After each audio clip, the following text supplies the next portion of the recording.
तो ये शख्स भी उस कब्र के करीब गया और जैसे ही उस कब्र के करीब पहुंचा तो इसे बहुत बदबू महसूस हुई। इसने कहा यार ये बदबू और इस कब्र के पास से आ रही है। ये बैठा, बैठने के बाद इसने देखा कि सुराख भी वहीं पर था और सांप उसके अंदर चला गया कब्र के। इसने मिट्टी उठाई और मिट्टी उठाने के बाद मिट्टी को सूंघा।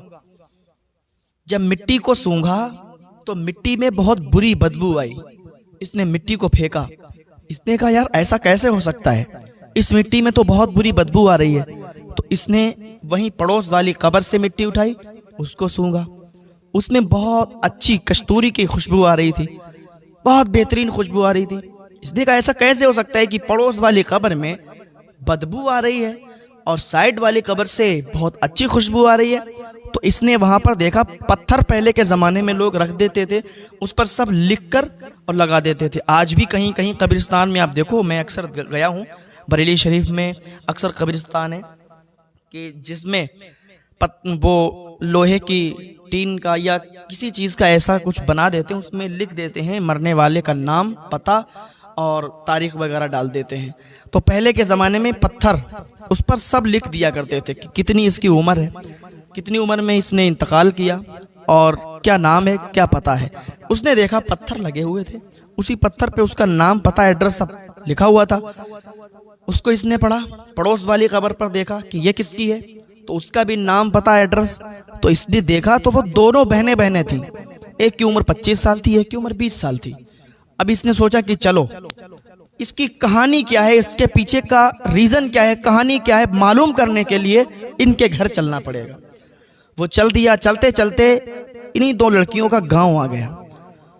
उसके अंदर उन्होंने जब तलाश किया तो वो घर आ गया कि लड़कियों का जो घर था वो घर आ गया। दरवाज़ा खटखटाया, टूटा फूटा घर था। दरवाज़ा खटखटाया, अंदर से एक बूढ़ी खातून निकल के आई और उनके साथ कोई नहीं रहता था, वो बूढ़ी खातून थी। इसने पूछा अम्मा आप ही इस घर की मालकिन हो? कहाँ मैं ही हूँ, बताओ क्या बात है, कहाँ से आए हो? कहा अम्मा ये बताओ वो दोनों बेटियां आप ही की हैं? नाम बताया। कहा अरे ये तो मेरी बेटियां हैं, लेकिन इनका तो इंतकाल हो गया, इनके बारे में अब आप क्या पूछ रहे हो, क्यों पूछ रहे हो और कहाँ से आए हो आप? तो उसने पूरा वाकया बताया कि अम्मा ऐसी बात है कि हम कब्र के पास खड़े होकर फातिहा की तिलावत कर रहे थे, सूरह फातिहा पढ़ रहे थे, तो हमें एक सांप नज़र आया जो कब्र के ऊपर बैठा हुआ था। हम उसके पीछे भागे, वो कब्र के अंदर चला गया। मैंने कब्र की मिट्टी को उठाया तो वो बहुत बदबू कर रही थी। अम्मा पड़ोस वाली कब्र बहुत खुशबूदार थी, उसकी मिट्टी बड़ी खुशबू, और वो दोनों आप ही की बेटियां हैं। एक की उम्र 25 साल, एक की 20 साल। तो 20 साल वाली लड़की आपकी, उसकी कब्र से बहुत अच्छी खुशबू आ रही थी, और जो 25 साल वाली लड़की थी उसकी कब्र से बहुत बुरी बदबू आ रही थी अम्मा। तो कहा अच्छा बेटा अंदर आओ, मैं तुम्हें बताती हूँ। कहा अम्मा मुझे बस ये बता दो ये कहानी क्या है इसके पीछे। कहा सुनो बेटा बैठो। पानी लाई, पानी पिलाया। कहा सुनो मेरी 2 बेटियां थी और दोनों बड़ी प्यारी थी। तो एक दिन क्या हुआ, मैं उस वाली की कहानी पहले आपको बताती हूँ जिसकी कब्र से बदबू आ रही थी। कहा ऐसा था कि हम और हमारी वो बेटी, हम एक दौर ऐसा था हम पे कि हम बहुत मालदार थे, बहुत ज़्यादा पैसे वाले थे। तो हमारी वो बेटी और हम लंबे सफ़र पर गए। रास्ते में जंगल भी पड़े, सुनसान जगह, रेगिस्तान भी पड़े। तो हमारे पास पानी वगैरह काफ़ी था, खाना भी हमने रख लिया था, इतना रख लिया था कि अपनी मंजिल पर पहुंच जाएं और खाना ख़त्म ना हो, पानी ख़त्म ना हो। तो जब रास्ते में चले एक जंगल पड़ा, और जंगल से जैसे ही बाहर निकले तो बिल्कुल सुनसान जगह थी, धूप बहुत तेज़ी के साथ थी। तो 2 बाप बेटे, एक आदमी था और इसका बेटा एक, वो रास्ते पर तड़प रहे थे, लेटे हुए थे, और बेटा बहुत तेजी के साथ रो रहा था और उसका बाप, उसकी आंखों में आंसू थे और वो कमजोरी से कराह रहे थे।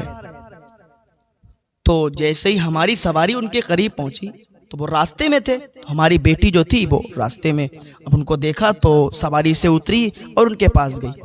कहा ऐसा है कि आप लोग यहाँ लेटे क्यों हो, रास्ता रोके हुए हो, राहगीरों को परेशान कर रहे हो, आप मुसाफिरों को परेशान कर रहे हो। तो वो आदमी बोला कि ऐसा है बहन, हम किसी राहगीर को, किसी मुसाफिर को परेशान करने के लिए यहाँ नहीं हैं, बस हम तो प्यास में तड़प रहे हैं, हमें चलो प्यास लगी है कोई बात नहीं, हम बर्दाश्त कर सकते हैं, लेकिन ये जो छोटा बेटा है हमारा, ये बहुत ज़्यादा प्यासा है और इसके बहुत तेज़ी के साथ इसको भूख लगी है, प्यास भी लगी है। तो अल्लाह के वास्ते, अल्लाह के लिए आप थोड़ा सा पानी मेरे बेटे को पिला दो। थोड़ा सा पानी अगर मेरा बेटा पी लेगा तो वो अभी रो रहा है, अभी उसको भूख की शिद्दत है, प्यास की शिद्दत है, जैसे उसके हलक में पानी जाएगा तो उसकी जान बच जाएगी और फिर मैं यहाँ से उसको लेकर चला जाऊँगा, क्योंकि पता नहीं अभी कितना लंबा सफ़र है। थोड़ा सा पानी मुझे दे दो और थोड़ा सा पानी मेरे बेटे को दे दो। और तुम्हारे पास पानी की कमी नहीं है, लेकिन हम प्यासे तड़प रहे हैं, अगर मेरी इतनी आप हेल्प मदद कर दें तो अल्लाह की बारगाह में हम आपके लिए बहुत दुआएं करेंगे। उस लड़की ने कहा, वो बूढ़ी कहने लगी, मेरी बेटी ने उसको धक्का दिया और उसके बेटे को साइड किया और सवारी पर बैठी और आगे बढ़ गई। मैंने उसको लाख कोशिश की मनाने की, बेटी ये तड़प रहे हैं, इनको प्यास लगी है।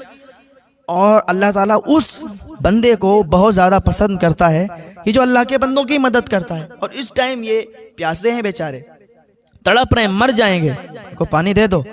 मेरी बेटी ने मेरी बात नहीं मानी और चल दी, कहा नहीं देंगे, क्योंकि उसको पैसों का घमंड था, तकब्बुर था बहुत ज़्यादा। उसने पानी नहीं दिया। हम अपनी मंजिल पर पहुंच गए, यहाँ तक कि जब वापस आए तो क्या देखा, वो दोनों बाप बेटे मर गए थे, मर चुके थे, क्योंकि इधर से जब हम जा रहे थे वो तड़प रहे थे। अगर 2 घूंट उनको पानी मिल जाता तो उनकी ज़िंदगी बच जाती। मेरी बेटी ने उनको मार दिया, मेरी बेटी ने उनको पानी नहीं दिया। लेकिन मेरी बेटी तो इतनी मनहूस थी कि इसकी वजह से वो दोनों बाप बेटे मर गए, लेकिन इसको कोई पछतावा नहीं हुआ, कोई पछतावा नहीं हुआ, बल्कि और खुश हो गई कि देखो मेरे पैसे और मेरी दौलत और मेरा पानी मैंने इसको नहीं दिया, इसकी डेथ हो गई, मर गए दोनों। अगर हम इनको पानी देते थे तो इनकी जान बच जाती। बड़ा फ़ख्र से कह रही थी, बड़ी खुश थी, बेटा मुझे लगता है कि ये उसी वजह से उसकी कब्र बदबूदार है, उसकी कब्र में अजाब हो रहा है और इसका सूद का काम था, सूद खाती थी, हराम कमाई कमाती थी और गरीबों पर बड़ा अत्याचार करती थी। मेरे भाइयों, अगर आपके दरवाजे पर कोई गरीब सवाल आके करे तो उसको थोड़ा बहुत आटा चावल या थोड़े बहुत पैसे देने से इनकार मत करना। ये मत कहना कि मेरे घर नहीं है। हो सकता है कि अल्लाह ताला ने आपका इम्तिहान लेने के लिए अपने किसी फरिश्ते को भेजा है। हो सकता है अल्लाह ताला कौन सी आजमाइश में आपको डाल रहा है और आपका इम्तिहान ले रहा है। तो कभी भी ये मत कहना कि हमारे घर नहीं है। अगर आप नहीं दे सकते तो उससे ये कह देना कि भाई आप आगे देख लीजिए, हम आपको नहीं देंगे, नहीं दे सकते। ये मत कहना कि हमारे घर है नहीं, क्योंकि अल्लाह ताला बहुत नाराज़ होता है। और दे देने में कोई इंसान की दौलत घट नहीं जाती। अगर 100 फ़कीर 100 मिस्कीन आपके दरवाजे पर आएँ और आप उन 100 को दे दें तो आपका माल घटेगा नहीं, बल्कि अल्लाह ताला उसमें और बरकत अता फरमा देगा। आपको पता भी नहीं चलेगा कि हमारे यहाँ आ कहाँ से रहा है। हाँ हाँ भाई, ये बात हकीकत है।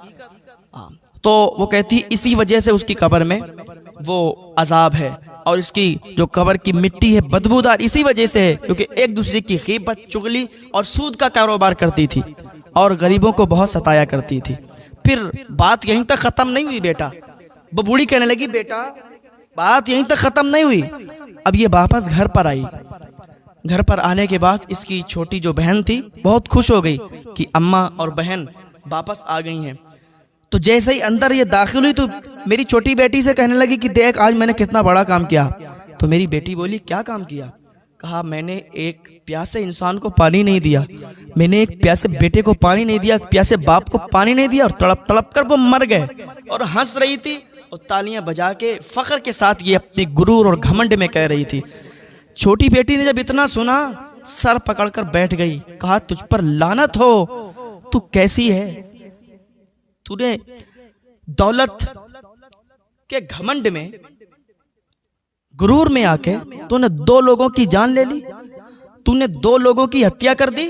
अरे तौबा कर तौबा, अल्लाह का अजाब ना तुझे पकड़ ले।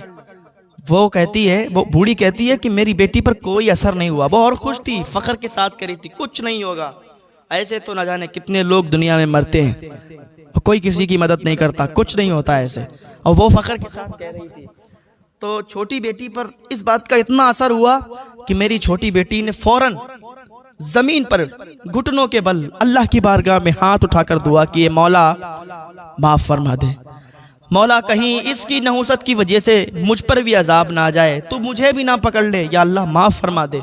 मैं अपने सच्चे दिल से तौबा करती हूँ, मेरे तमाम गुनाहों से तौबा करती हूँ, मुझे माफ फरमा दे। फिर उसने एक मामूल बना लिया। महल्ले में एक गरीब घर था, 2 बच्चे थे छोटे छोटे। तो मेरी बेटी क्या करती थी कि अपने हिस्से का आधा खाना उन तक पहुँचा देती थी, आधा खाना उनको दे के आती थी, और जब तक वो जिंदा रही तब तक मेरी बेटी ने उनको खाना पहुंचाया। हो सकता है कि इसी वजह से मेरी छोटी बेटी, उसकी कब्र खुशबू से मुअत्तर है, खुशबू से महक रही है, और मेरी बड़ी बेटी जो थी उसकी कब्र जो बदबू आ रही है, वो यही वजह है। अल्लाह अकबर। देखा आपने कि अगर आप किसी की मदद करते हैं तो अल्लाह ताला कितना खुश होता है आपसे, कितना राजी होता है। अगर आप चाहते हैं कि हमारा घर जन्नत में बने, अगर आप चाहते हैं कि हमें भी जन्नत में जगह मिल जाए, तो आप गरीबों की मदद करें। अगर आपको इतनी इस्तिताअत है, आपके पास इतने मालो दौलत है, तो आप कभी भी अपने दरवाजे से किसी गरीब को मत लौटाना।